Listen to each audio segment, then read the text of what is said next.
All right, let's welcome in this episode's guest, episode 9, Mark Cuban. Mark, thank you so much for joining us. Thanks for having me, JJ. Crazy last few days in the NBA. We had this scheduled. It's very, we're very fortunate to have you on at this time to talk about some of the things happening.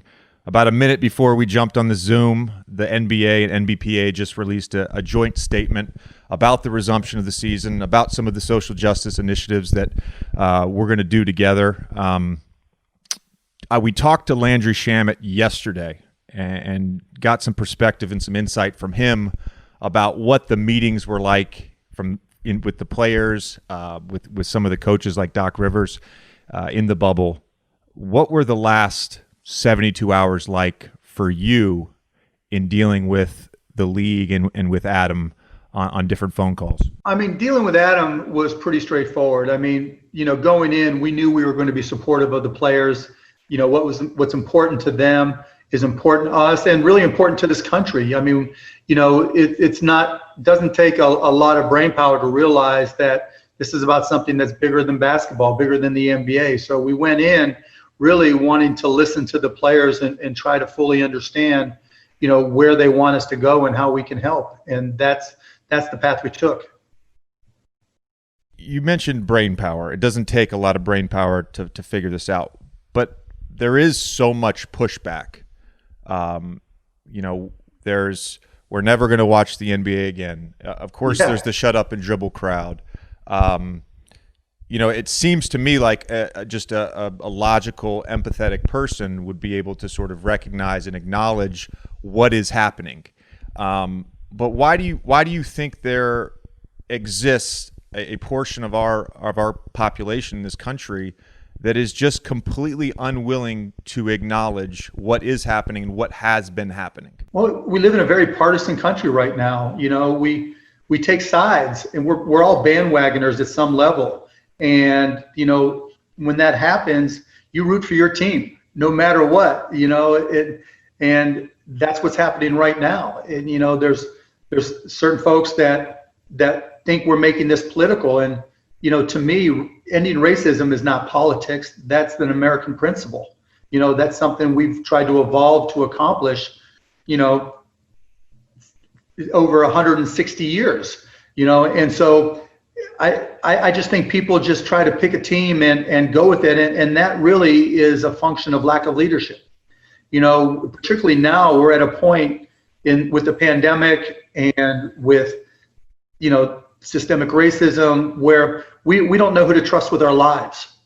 When it comes to the pandemic, who do we listen to? Who do we trust? It's not like we look at the president and say, wow, he really has got, a great understanding of what's going on. And let's trust, he's trusting science and let's look to the president for information on this, because that's not happening. When it comes to racism, there's no leadership there as well. And that's unfortunate. And, maybe people won't like me saying this, but when you look at BLM, well, I'll ask you, this is the same thing when I talk to our guys. When you think of Black Lives Matters, do you know who the founders are? Well, I don't specifically, but I think I just want to make a designation in terms of Black Lives Matter, the sort of the movement, and Black Lives Matter, right, the organization. Yes. Right. That's the whole point, right? Yeah. That's the point I was trying to get to, and then on top of that, when you think Black Lives Matter is the movement, who's the spokesperson? Right. And so there's not really a spokesperson right now. And that's one of the points I tried to make when I talked to our guys, is that whatever the players decide to do, there's got to be somebody out front, because part of the challenge right now, because there's not strong leadership, the control of the narrative is also partisan. And you've got the Republican conservative narrative, right? And because there's no spokesperson for the BLM movement to stand up and say what you're speaking for in trying to end racism, then the media gets to take control of the narrative. And that's one of my concerns in all this. I totally agree with you, and I'm glad you brought this up, because this is something that I wanted to touch on. I mentioned Jared Kushner's name yesterday. So, he goes on, I think it was CNBC yesterday, and I saw that. He's talking about LeBron, and he says the players have, the luxury of being able to take a night off. he said, this is a quote from him, slogan, instead of slogans and signals, how about actual action that's going to solve the problem?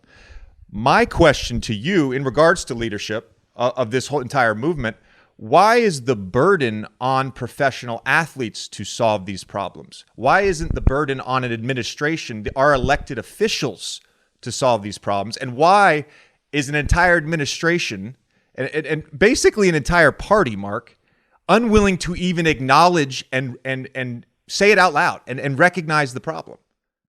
Yeah, look, I mean, again, leadership, right? And when you have no leadership, you're just trolling for votes and you just want to get reelected, you're not going to do the right thing. You're going to do the expedient thing to get yourself reelected.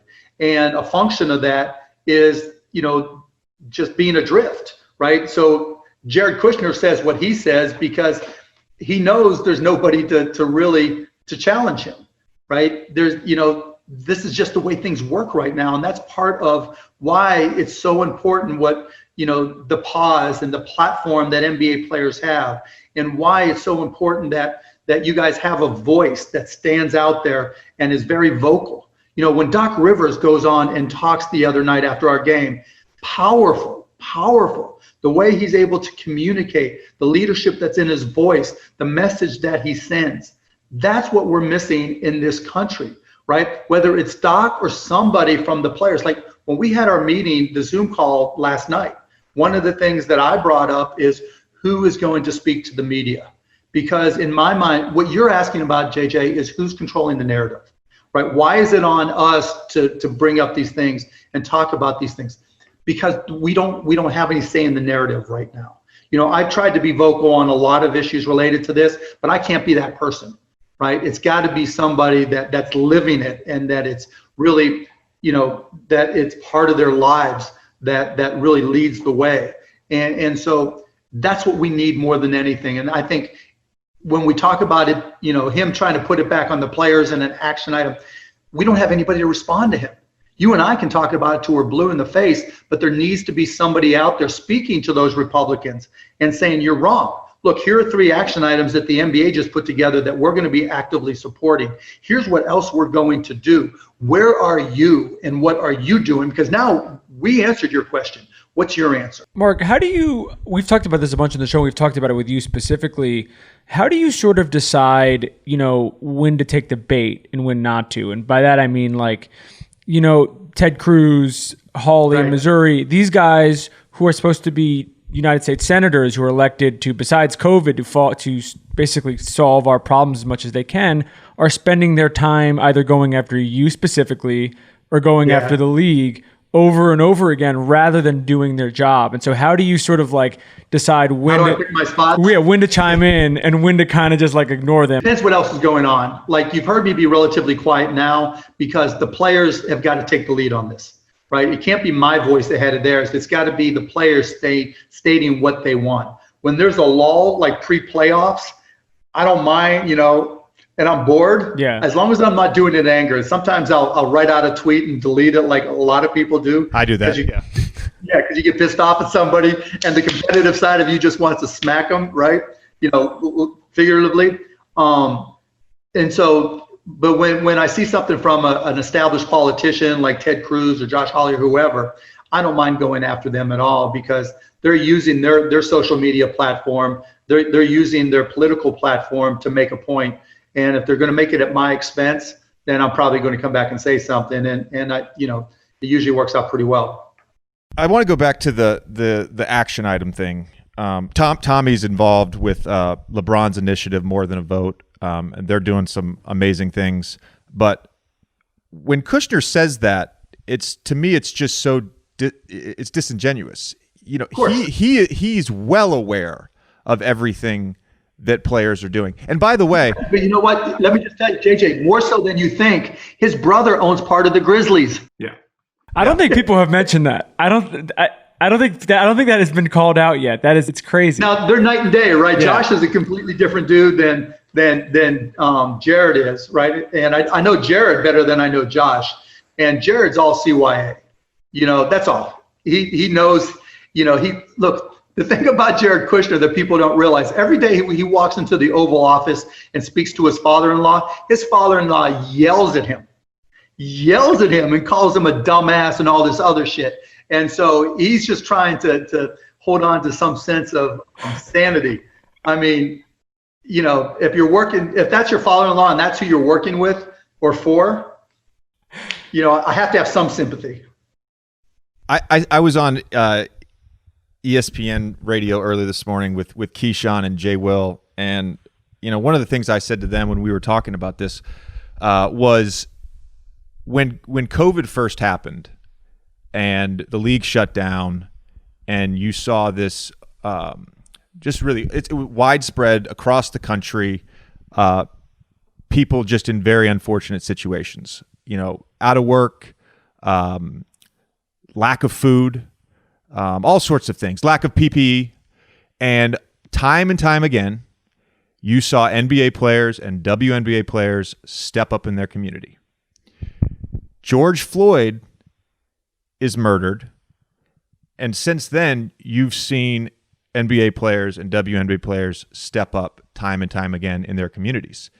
What you are bringing up in regards to having a face of just pro athletes in general, or league specific, is really interesting. And I've never really thought about it in that way. But I do think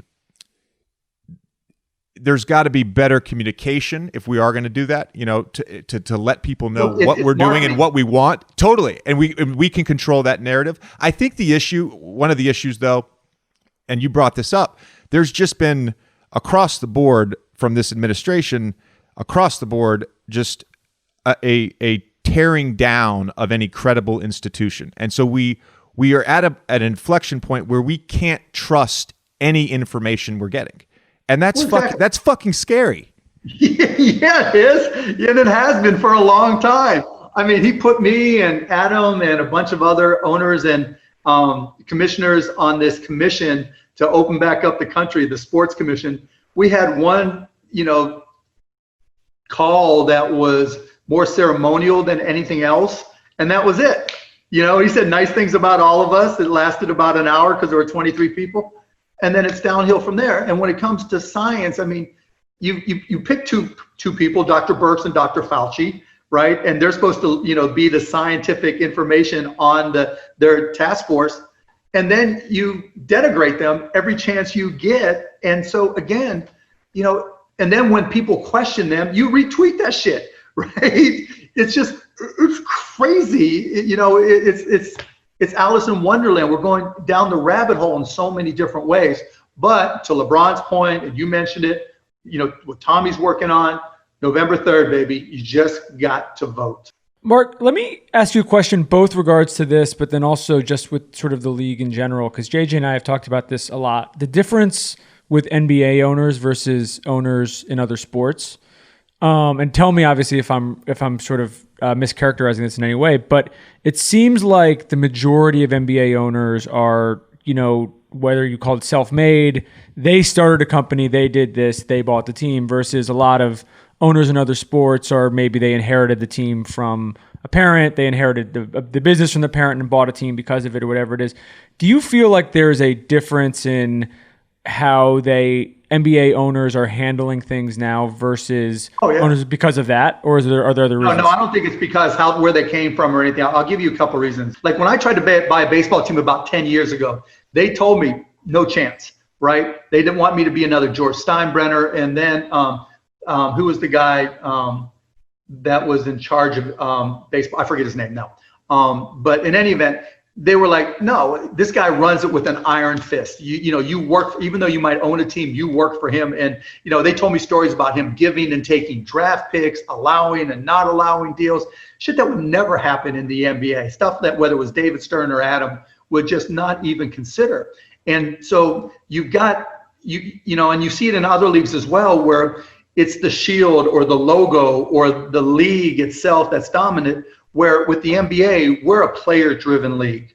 You see it in in the salary cap. It's basically 50-50. But more importantly, particularly with the advent of social media, look, we're on JJ's podcast right now. Each and every player builds a brand, and now, kids come into, kids in high school have their own brands, right? They've got followings on Instagram and TikTok and YouTube or wherever, and they're literally brands. And so, guys have an identity outside of their sport, I guess is the better way to say it. If you look at every other sport, if you think about your favorite football team, other than the quarterback and one other skill position, you probably couldn't name anybody if you saw the guys other than they must be football players, they're big. Whereas, because of 2K and social media, guys can name, the 15, if not 17 guys on the Pelicans or the Mavericks, and that's unique to basketball. Then on top of that, you have a level of trust.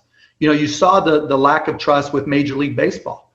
Guys, sure, the NBPA, is doing a good job, and Michelle is a huge step up from where it used to be. And that's allowed us to build a level of trust that I don't think exists in other leagues, just because of the nature of how things are put together here. The league has done, and the owners specifically, you guys have done an amazing job, truthfully, in supporting us and allowing us to use our voices, whether that's on social or through traditional media or in the podcast world.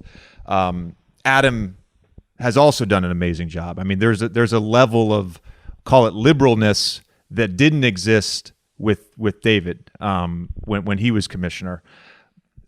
But going back to the social justice thing, for whatever reason, what seems like, and you mentioned it too, what seems like a human rights issue has become a partisan issue. And so owners are saying, we're supporting you. But in reality, there are some owners whose political beliefs don't necessarily align with players' political beliefs. And those owners are then giving to Trump's reelection campaign. How do you square with that? As a player, how do you square that? Yeah. I got no problem with it. Welcome to America. Look, you don't want to only talk to people who agree with you all the time. That just extends the bubble we live in, right? You've got to be able to talk to other people. Like the majority of the time I do interviews, they're not on CNN or MSNBC, but there's no point on me talking to people I already agree with. I'd rather go on Sean Hannity or Tucker Carlson, because those are the people who are going to disagree with me. And I'll rip into them because I don't give a shit, right? And, I'm not here to, I just trying to, say what I believe, and what I think is factual. And so that's one of the challenges we do have, though, as a league, and particularly for this movement and trying to impact change. You can't talk to the people that already love you. When you talk to Pelican fans, you know what they're going to think, right? When you talk to Mavs fans, I know what they're going to think. It's when it's talking to everybody else and the non-believers. And so when we have owners that don't necessarily agree with that, that's okay. Right. I don't have any problem with that at all. Objectively, I was going to say that the way that you sort of treat where you do your media appearances and everything like that, I think that lends credibility to you speaking to right-wing voters. It means more if you are criticizing Trump or you're saying whatever, because you're not like a pom-pom waving liberal who's just going to say, like, support Democrat. Look, if Trump does something right, like when he did prison reform, and I got a chance to talk to Alice Johnson and be on a panel about police reform with her, and she was complimentary what happened with police reform, I said so. It's not like he can't be right ever. He can be. And if you don't, even if it's somebody I vehemently disagree with on 99% of things, if I don't acknowledge that 1%, then I lose my credibility. I lose my authenticity. And so you've got to be honest. When somebody you disagree with does something right, okay, they're allowed to do something right, and that's a good thing. But it also gives you the credibility to call them out on the other things that you disagree on. And it gives you credibility with the audience that typically that agrees with them and disagrees with me. You mentioned the lack of leadership earlier, and one of the sort of recurring questions that always comes up on the pod is the essential qualities of leadership. And you're a leader. You've been around great leaders in sports and in business. Right now, at this moment in America, what are the qualities that we need from a president? Honesty, authenticity, interest in speaking to people that they disagree with, the ability to understand changes in society, both on a human level and at a technological level, because the world is changing and how that all impacts our standing globally. You've got to be able to pull a lot of disparate parts together and understand where we need to go as a nation, and be able to talk to 339 million people, knowing that, probably close to half are going to disagree with you. That's a skill set, but that's what leaders have to do. And as a leader, I've made a lot of bad mistakes and tried to learn from them, and I've done some things that are right, and that's part of being a leader. Have you ever heard the term intellectual humility? Yeah, of course. Yeah. I've never experienced it, because obviously I'm never wrong, but yeah. You're aware that it exists. I've read about it, but I couldn't relate to it at all. Oh man, that's hilarious. I always go back to humility, man. And I think about, the best leaders I've been around. I brought up my dad the other day, and just humility is such a key component of leadership. But in regards to intellectual humility, I think that's one of the biggest challenges we all have as humans, right? Is we want to be right. We don't want to be wrong. It's ingrained in us from the time we were children. Yeah, especially if you're really competitive, like to be an NBA athlete, to be successful in business, you've got to be super, super competitive. I know you are, I am, and it's hard to be humble sometimes, but that's one of the values that the world has placed upon us in having children. With a 16-year-old daughter, I'm humbled every minute of every day. For some reason, when my oldest daughter turned 15, my wife and I got really stupid. So you talk about intellectual humility. We earned a lot of it. Great. Before we sort of move on from this part of the conversation, I do want to touch on something you said about white privilege. I'm quoting you here. Part of the issue is we white people get defensive, particularly when we hear the term white privilege. It immediately puts us on the defensive. And so first of all, I agree with you. When I first heard the term, I intuitively knew it existed. But when I first heard the term, whatever, 4 or 5 years ago, when it started to become a really mainstream thing that was part of the conversation, my immediate, defense reflexes went up. Well, I want to ask you though, why do you think it's so hard for white people to acknowledge privilege and also just recognize the systems in place that have suppressed black communities for generations? I mean, first, white people don't talk about race. How many times in your life, growing up, or when you were at Duke or getting into league, did you just sit talking about race? Well, I want to interrupt you there, because I actually did. And well, listen, that's why I always say basketball was the greatest thing to happen to me as a human, because I don't know that I would have. I grew up out in the sticks in Tennessee and Virginia. I grew up in the woods. I never had neighbors. If it wasn't for sports, if it wasn't for being around people that weren't like me, or had a different background or looked differently, I wouldn't have those conversations. Think about the kids you went to high school with in a small high school, right? Out in the sticks. How often are they talking about race? Not often. Yeah, I mean, I grew up in Pittsburgh, and where I grew up, I had some racist neighbors. Oh my God, just the things I remember, and I was like the only Jewish kid in where I lived, and I get into a fight one day, and this kid just hauled off and started smacking me, and I'm like, I don't know why we're fighting, but we're fighting him. And he started calling me like a kike and all these words, and I had to go to my dad and ask why. You just never. Growing up, Jewish people will talk about that stuff, black people will talk about that stuff, but as white people, we don't talk about the white race.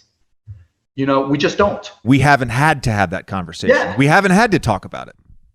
And because of that, we don't really connect to, so we go to your second question, we don't really connect to the African American, the black experience in America. It took me, like part two of what I said in terms of white privilege, the second thing we do after getting defensive is we manufacture equivalency, right? We try to say, I can't be racist because, right? Because, and I would say a bunch of reasons why, and other people say a bunch of reasons why, which we put it in context of ourselves, which as white people, we're just not going to get it, right? And it wasn't until I had more experiences, and look, it took me later in life, I'm ashamed to admit, I didn't pick it up when I was 25 or even 45, right? It took a lot of mistakes in figuring this out, because I always thought that treating people equally was more like a math equation. that if I treated them XYZ way, if I treated JJ Redick XYZ way, and I treated an African-American friend XYZ way, I was always going to treat them exactly the same, because that's what equality means. But in reality, it doesn't respect equity, right? It doesn't respect the differences in how we grew up. And that is particularly important when it comes to investments that I make, or it comes to people we hire, or people that work for our companies or my investment companies, right? Because you can't treat everybody the same. Everybody's different. And when you try to treat everybody the same, you don't respect those differences. You don't respect the uniqueness of individuals, and you lose a lot of opportunities as well, because particularly in minority communities, they're so underinvested that there's a ton of opportunity there that you miss by trying to treat everybody like a math equation, like everybody's exactly the same. How instrumental was owning the Mavs and being around NBA players in helping you to sort of understand and have these conversations? Because I know you're probably one of the OG like owners that had relationships with their players. When I came in, I was like the young guy that everybody hated.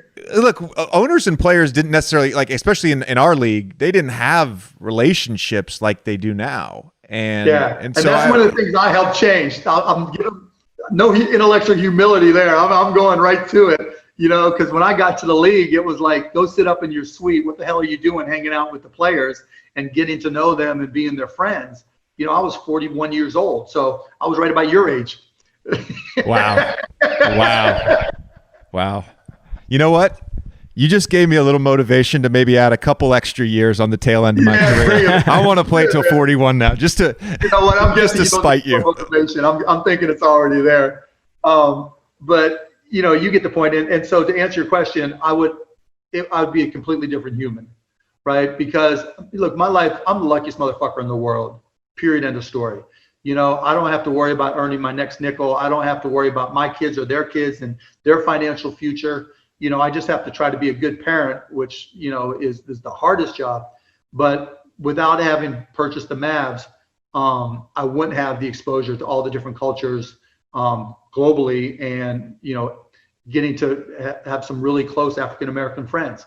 I still have black friends, I still would have had black friends, but I don't think I'd see the variety of backgrounds that I see today. Because, guys, whether they make it into league or try to get into league, just come from every background possible, and you just see so many cultures and so many experiences, and when you talk to them, there's things that you learn that I wouldn't know otherwise. We're going to get into basketball now, I think, but your team, right? This team is a perfect example of that. You have guys from everywhere. Yeah, I just want to win. I don't care. I was, we had 4 years out of the playoffs. Nothing more painful basketball wise. It was awful. Yeah. And so, obviously, with Luka and getting KP and a bunch of the guys that came in that trade, that's really helped propel us forward. After Game 4 of the Mavs Clippers series, you tweeted out, "Don't try to compare," in reference to Luka. "Don't try to compare him to others. He's blazing his own path." What is his ceiling? I mean, we've talked about him a bunch this week on the pod. What's his ceiling? It just depends. It really depends on, can he shoot like JJ Redick or does he shoot like LeBron? Seriously. Yeah. Because that's a big range. LeBron has got the best basketball IQ in the game, top 3 basketball IQ in the game. Mark, I just want to interrupt you. There's only like 5 or 10 people in the history of the game that can shoot like me. Okay, keep going. There we go. Intellectual humility. Are we talking basketball? Yeah, we're talking basketball.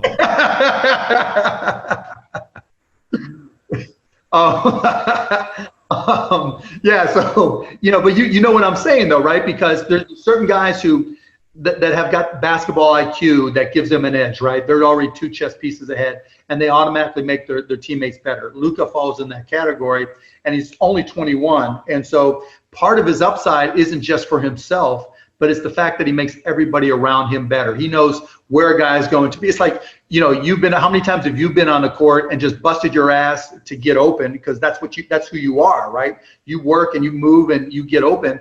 And then, you don't have a true point guard to get you that ball or get it to you, in motion so you can get a shot off.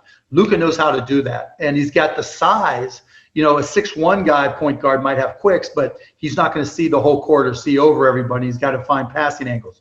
Luka's got the ability to, at 6'7", to really see over players and make those passes.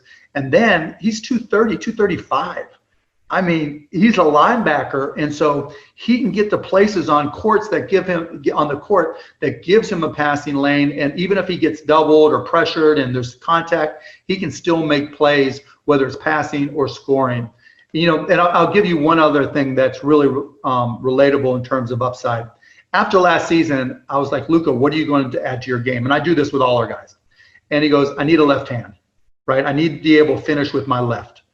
And because last year, you know, like when you first got into the game and you're going full speed and it's new to have to go that fast, and you see rookies all the time in particular going down for a layup, trying to beat somebody down, and they put it off of the backboard and it goes 15 feet backwards, right? And he would do that a lot, particularly with his left hand. This year, he's finishing, he's like top 3 in the NBA in terms of finishing around the basket. That's how hard he worked to try to improve his game. And that's what the great ones do. Right. And so if he continues to improve, I mean, there's no limit to what he's going to be able to accomplish if we continue just to put the right pieces around him. Mark, when did you realize on draft night that this was happening? 10, 15 minutes before our pick was due, that we would have lost the pick, or the team behind us could have just thrown in a name. That's when we knew it was done. And did you have any sense going in that this was a possibility? Like, had you scouted him? Did you know? Oh yeah, obviously we had scouted him, and that's why we were willing to make a trade to try to move up and get him, and really mortgage, you know, whatever we had to mortgage. But it doesn't mean I wasn't terrified. I was terrified. I mean, I can't tell you how many guys scouts have said, you know, he's the next whoever, and you can be confident and feel good about it. And you know, until that first game, you're confident. But it's still terrifying. But we actually played our first 2 preseason games in China, and against the Sixers. And you were with the Sixers then, yeah. And so watching him play, then you knew he had a chance to be really special. Quick side story. I'm going to make it about myself for a second. So when we were in China,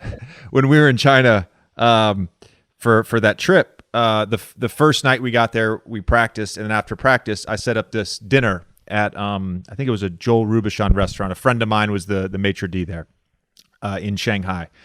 So probably like 10 guys came with their wives. I bought all the wine. It was a very expensive meal, and then we went out to a bar afterwards. And I think between the alcohol and some sea urchin I had at the restaurant, I just wasn't feeling well the next day, and so I got sick.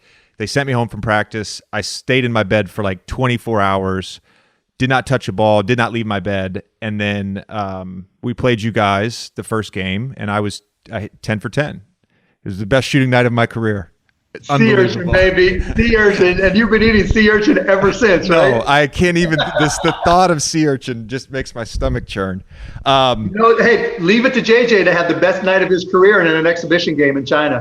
Yeah, there you go. While getting booed the whole time, by the way. Every time Every time I touch the ball, they booed me.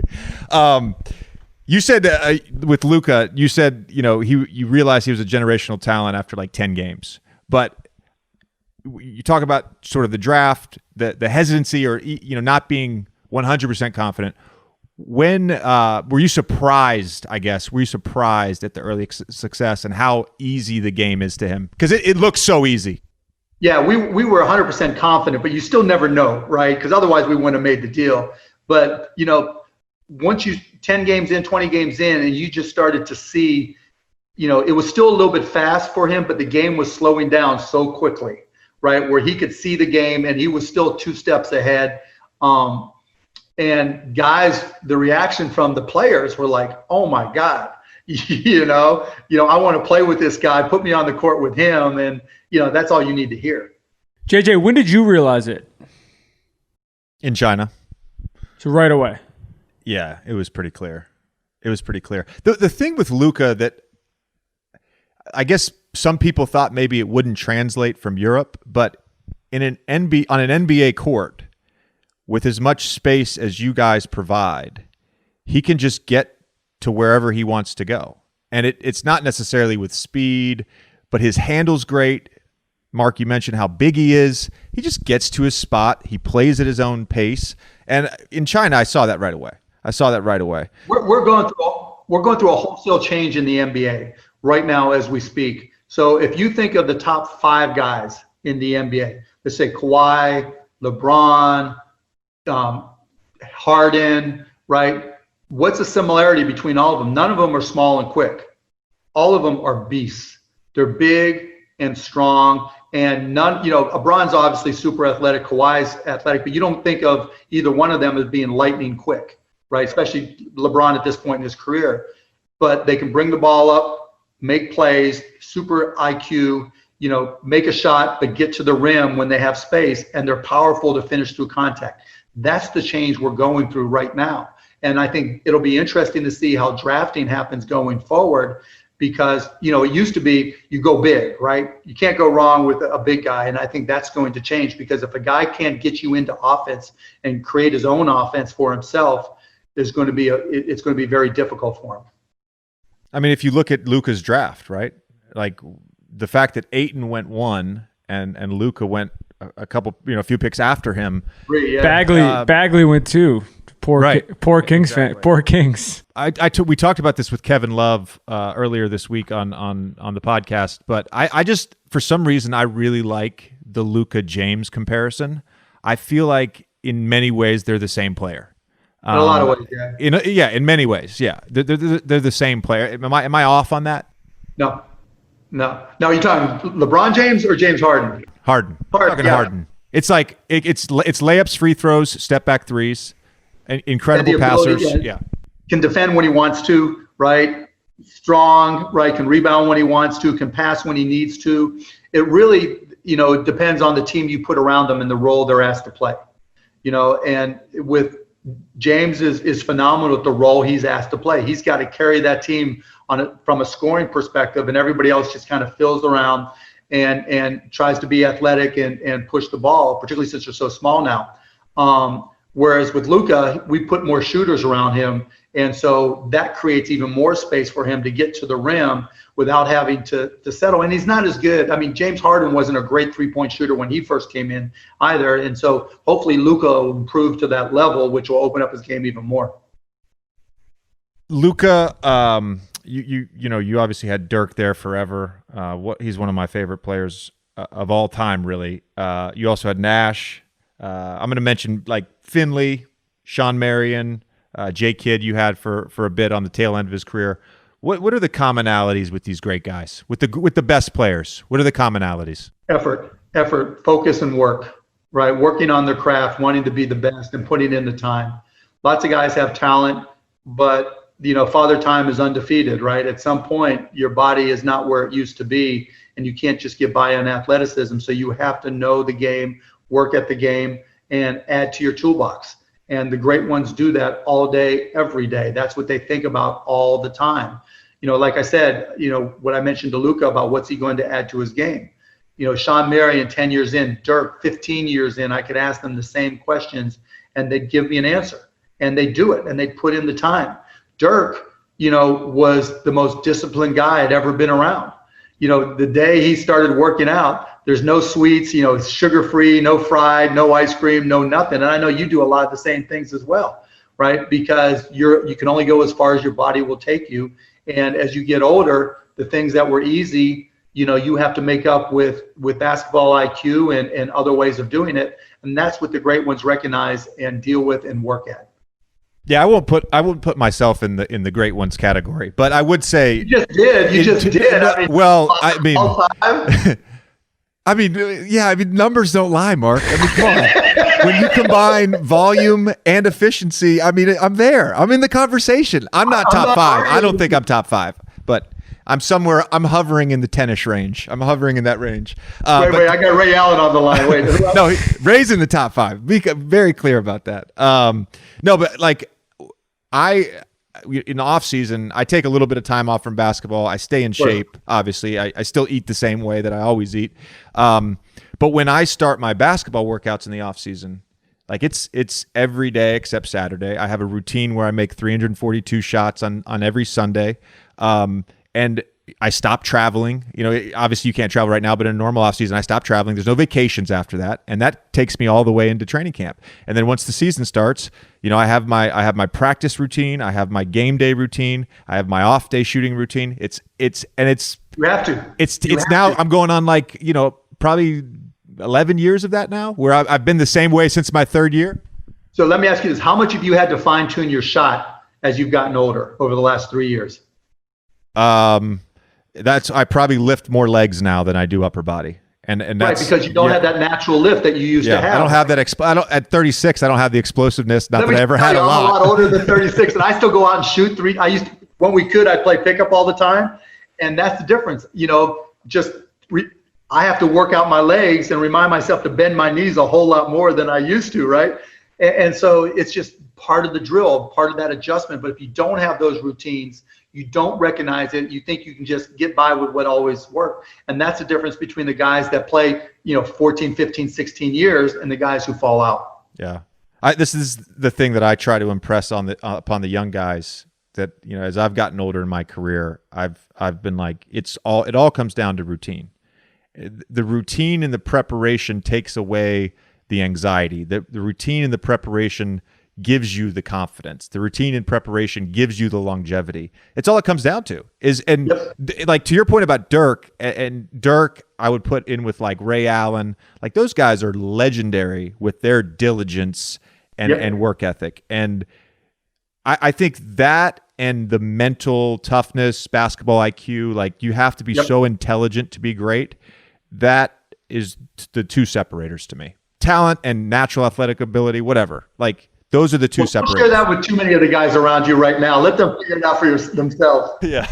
I don't want to go away from basketball, but Mark, we have a lot of different types of people on the show who are not involved in basketball whatsoever, a lot of business people. And I'm curious what you think, because you are yourself obviously have been successful in a million different parts of the business world, but also you see and know everybody.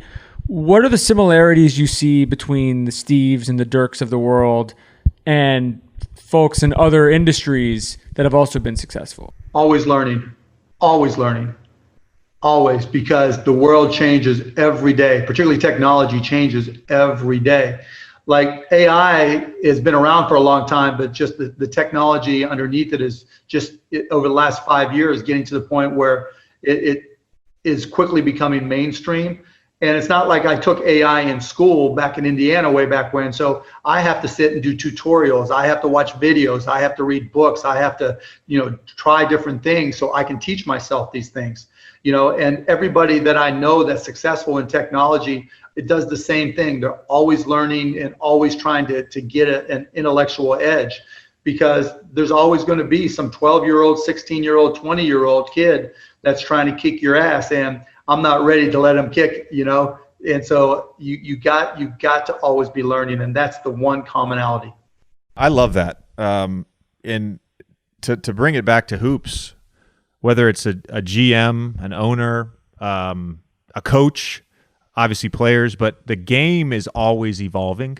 Yep. And the best front offices, the best owners, the best coaches, they recognize that. So what worked in 2009 with us in Orlando to get to the finals, to a degree would work now, but you've got to make some changes. Different games. Yeah, it's a different game. For us. Yeah, we're not going to run from the elbow and do some pick and roll with Dirk and Jet today, right? We're going to do a lot more spreading, and we put guys in the corner then, but we know we didn't, and the funny thing is, right when I first bought the team, Don Nelson was our coach, and all the 3-point records that were broken over the last couple of years by Houston, he set them with the Mavs when we were awful in the 90s and had George McLeod. He was popping up 43s a game because we were so bad. He figured it couldn't get any worse. But, the game goes in circles. And, now as an owner, I'm always looking for the technological edge, any type of edge I can find. You've just got to look for the littlest things. And the technology is changing with pose estimation and computer vision, and different types of AI, so that we can analyze things in a completely different way. Because the one thing we don't know yet are true tells from players. Like, we don't know exactly what movement JJ Redick might have with his shoulders to know when you're getting ready for a shot, when you come off a screen, or you're going to go set another screen away from that pick, right? And so everybody's got tells because you prepare your body. We're trying to find those tells. So if Harden dribbles the ball, 3 times, but he looks up real quickly, is that his tell on a step back that he's going to shoot versus drive? Those are the things we want to use computer vision for to try to give us an edge. Well, you don't need computer vision to know that LeBron's tell when he looks down at the floor, he's going to shoot a 3. No question about it. Yeah. That's the Oreo right there. One of the markers to me of like the best organizations in sports is continuity. And you've had that with Rick and with Donnie. Was that intentional when you bought the team 20 years ago, or is that something you figured out along the way? Both. It was intentional initially because I didn't know what the hell I was doing. So why would I make a change and try to hire people that I don't know how to hire? So, remember when I bought the team, we were awful. We hadn't been in the playoffs in more than 10 years. We got voted the worst professional sports franchise of the 90s. People were booing Nash, thinking Dirk was just one more big white stiff from Europe we had drafted, and Finn was our star. And so I was like, okay, what, because every one of those guys we got, trade offers for. And I'm like, no, we can't just rush. Let's just figure out what we got. And that's what I wanted to do because I needed to take time to at least begin to learn the game. And then as things went forward, continuity, corporate knowledge is critical, right? You want to, have confidence in the organization. And, and over those 20 years, it's been, I start to recognize when someone has a unique skill set. Like Donnie Nelson, I think, is the best talent evaluator, top 3 talent evaluator in the game. He may be old boy, he may be old school in a lot of ways, but there's only so many guys out there that can look at players and really be good at talent evaluation. And that's what he does. That's great. Coach, Rick, in game, there's few, if anybody, any better that making in-game adjustments. And with that comes peculiarities. Everybody's going to be a little bit different in some way. And so you recognize what their strengths and weaknesses are, and then you try to complement those skill sets so that you can keep them around, so they can have, long-term success. We should also mention you had Dirk for, 19 years, 20 years, 21 years? 21 years. 21 years. And that, if you have a star-level player and... But look around the league. How many people have traded those star-level players? Well, that's what I was... Did you ever come close to trading him? No. So we had one deal. I thought we had traded for Kobe. And I thought we had a deal for Josh Howard, Jason Terry, and a couple firsts. And I had worked it out with Jerry Buss with the Lakers, and we had agreed upon it. And Dirk calls me and goes, look, if you need to trade me for Kobe, I would make that deal in a heartbeat. And I'm like, no, that's not going to happen. But it obviously fell apart. Mitch Kupchak, I think it was, called Kobe and said, don't do it. Or Jerry West called Kobe and said, you can't do this, and da-da-da. So that he killed the deal. This was 07? 2007, yeah. Yeah, okay. That's when he was like maybe going to go to the Bulls too. I think there was like a... Yeah, he was talking about it, but yeah, he demanded a trade and we had worked it out and he was ready to come to us. The stuff with Steve is really a great NBA what if. Yeah, I don't even want to deal together. That was my biggest mistake. Our doctors told us he was breaking down. His minutes per game had declined. He wasn't injury prone, but he had, nagging things. And then, of course, he leaves, turns into a vegan or whatever, and, comes up with these new routines and wins 2 MVPs. So don't fucking even go there. He's coming on the show shortly. We will make sure to bring it up with him as well. Yeah, well, I've been miserable about it for 15 years. Let's get to, before we get to the draft, let's do a quick speed round, 5 or 6 questions. You can elaborate. You cannot elaborate on any of these questions. Right. Tommy, why don't you start us off? Sure. What is your favorite movie or television show to watch on an airplane? Shark Tank. What kind of question is that? Okay, wait. That means you watch yourself, though. No self-promotion. I could never watch myself. Take your own stuff out of it. That's it. In October. That's what I got to say. No self-promotion. You need something that you're not involved in. The show I'm watching right now is Lovecraft on HBO. So that's my current show. In terms of a go-to movie, I always watch Independence Day, the old Will Smith movie. Like if I have to watch something and there's like nothing that I want to watch, I go back and watch that. And then I guess the only other show that's a go-to is Law and Order on a plane because it automatically puts me to sleep. Fondest memory from the 2011 title run? The last 30 seconds. There's so much stress. You just, the whole thing, and the further you go, the more stressful it gets and the more anticipation you have. And as the guy on the sidelines, there's nothing I can do, right? So I'm just stressed. I have all these superstitions that I have to do every minute of every game. Like if you watch that game, like every time we were getting ready to shoot, I would take a sip of my Diet Coke, and I've given up Diet Coke since then. But you could see my face just getting wider and wider and wider the whole game because I'm sipping. Like I just gave the waiter $100 and said, just keep on bringing me Diet Cokes. But with 30 seconds to go, we went up by 11, and I'm like, we're fucking going to do this. We're going to do it. And that was the very first time I let myself think it could happen. And that was the best release, best part ever. All right, mine is a follow-up to this. Favorite part post-victory in the next 72 hours? Going to buy, when Dirk and Jet wanted the $140 bottle of champagne, and going to giving him my black card that I had, and having to get turned down. And then being drunk and having to explain that, sorry I hadn't called in on the new card, and authorized it, but yeah, it's really me. So you can Google me. I forgot that happened. That's hilarious. I forgot. Oh, yeah. That was at Live, right? Yeah, it was at Live, and I had to go to the back office and and talk to the American Express people. And I'm like, did you not just watch TV? Did you not just see the game, right? Do you have a favorite Kobe memory or Kobe story? Yeah, I mean, we would text every now and then and talking, when he was getting ready to retire, talking business and saying, okay, now you're on my turf. I'm going to have to kick your ass and show you what it's all about, rookie, and shit like that, and text, and talking trash with him. So yeah, that was my favorite Kobe memory. On the court, it was a game we had against them where he hit a turnaround three left-handed right in front of us. And I stood up and gave him a standing ovation for hitting that three. Do you have if you can pick any player in NBA history that you've never had on your team to have to play for you, who would it be? Wilt Chamberlain. When I was a little kid, Wilt was my guy, and I was always heartbroken. They didn't have a lot of NBA on in Pittsburgh, but I would always root for him against Bill Russell and always get his ass kicked. So it was Wilt Chamberlain for sure. And then after he after he was done in the NBA, I would just want to hang out with him because he's a legend. I think we all would. Early 20s JJ would like to hang out with Wilt Chamberlain. All right, last question. So do you have a prediction? And this is selfishly I'm asking you this for me, but do you have a prediction of what next season would look like? If I had to guess, I'd say we start probably right around Martin Luther King Day, because that'd be a great starting point.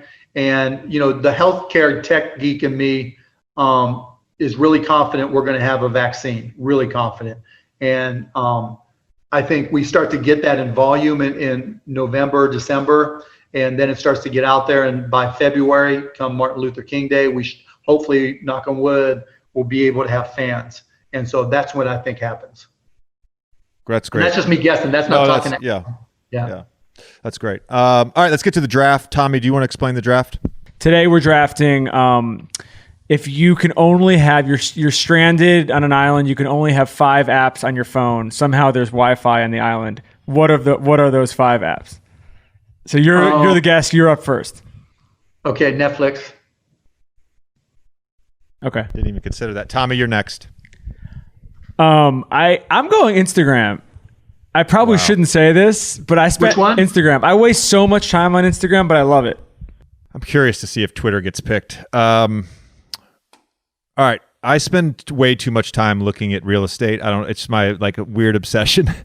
And I really like Out East and Street Easy, but they're New York specific. So if I'm going to be stranded somewhere, I'm going to go Trulia.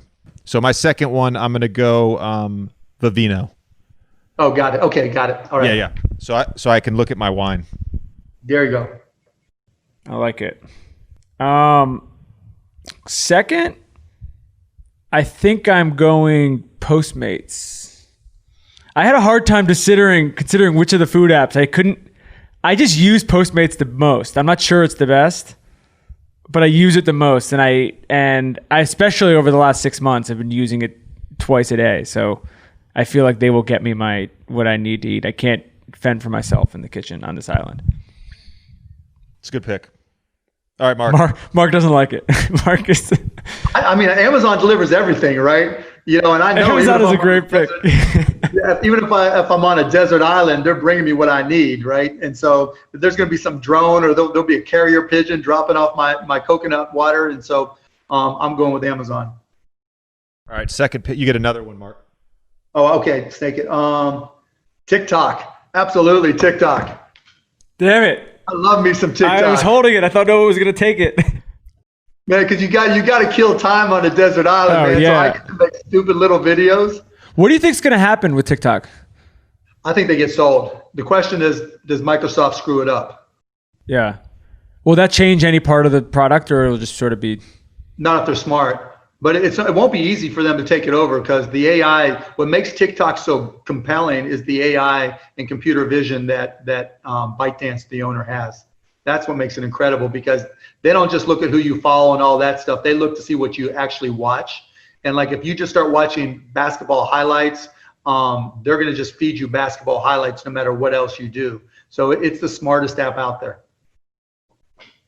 My third pick, similar to JJ's Vino pick, is Yelp. I'm obsessed with Yelp.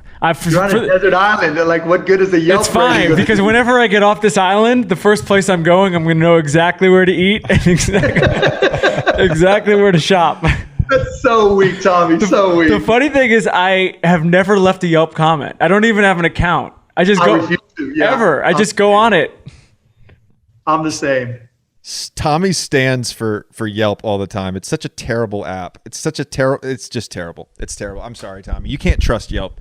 And I also, another thing, Mark, every time we do this draft, the parameters of the draft change. So when I made my draft board this morning, I did not know that we were going to be stranded on a desert island. So I'm having to make some adjustments on the fly. Stop complaining. Just make your pick. I'm guessing that Rezi, to make a dinner reservation, is not a very good app to have on a desert island. Okay, so just pick it. I'm gonna pivot here. So my food app is going to be Caviar. It's my favorite food delivery service. And Caviar? then Caviar. Yeah, it's great. Dang, you go big time. Yeah, and then fourth, I'm going to need something to help me with the stress of being stranded on this island. So I'm going to go with the Calm app, which is a meditation and sleep app that I use, and it's phenomenal. There you go. Good call. All right, 4. I can't believe this hasn't gone yet. I'm going YouTube. The greatest search engine on the internet. It's a great pick. It was my 5th pick, but now I don't have it. All right, Mark, you got 2 more. Okay, I'm going with Chrome, because you need a browser. All right, what else? Probably Google News, because I'm a news geek too. It's all FANG stocks. It's all FANG. It's amazing. Netflix, Amazon, Google. It's very great. practical. Yeah. I love it. All right, I'm last. I think I'm taking Spotify. Yeah, there you go. I need something to. That's a good one. That is a good one. All right, JJ, close it out. I absolutely lost this draft. I'm looking at your guys' list and just the practicality of this list. You picked a wine app as your second pick. I thought we were just doing like our 5 favorite apps. I thought wine app and Rezi. This is why, like, you should see some of the things I have on my draft board right now. They're just like nonsensical. I don't even know what to do anymore. All right, just close it out. You're on a desert island, you know. I'm gonna go Safari just because I need something to look at the internet. So no one picked Twitter. Why? That's just so much agita, you know. Yeah. Mark, does Twitter provide any benefit for you at this point? Yeah, I mean, you want to know what other people think. You want to be able, from tech stuff, it's really good, right? So if I want to follow people who are big on AI, big on robotics, big on healthcare, then it's really useful. If for sports, it's a waste. The most useful feature on Twitter for me, like why I still use it quite a bit. I mean, I have to use it, I guess, being a public figure and having a podcast, like I need to be on there. But the thread feature is like my favorite thing, because to your point, when you're following a certain group of people from a specific profession and you're getting these 20 tweet threads where you're getting all this information in one place, like that to me is really helpful. Yeah, no question. The rest of it is problematic. Since it can get you so mad, right, that it can only get you in trouble, right? Yes, exactly. Mark, thank you so much for coming on the podcast, for just being you, and can't thank you enough for the time. It was fun, man. Thanks for having me on. I really enjoyed it. Great questions, a lot of depth, a lot of breadth. Going wide and going deep, man. That's all you can ask. That's what we do. All right, thanks, Mark. See you soon. Appreciate it, guys. Okay, bye.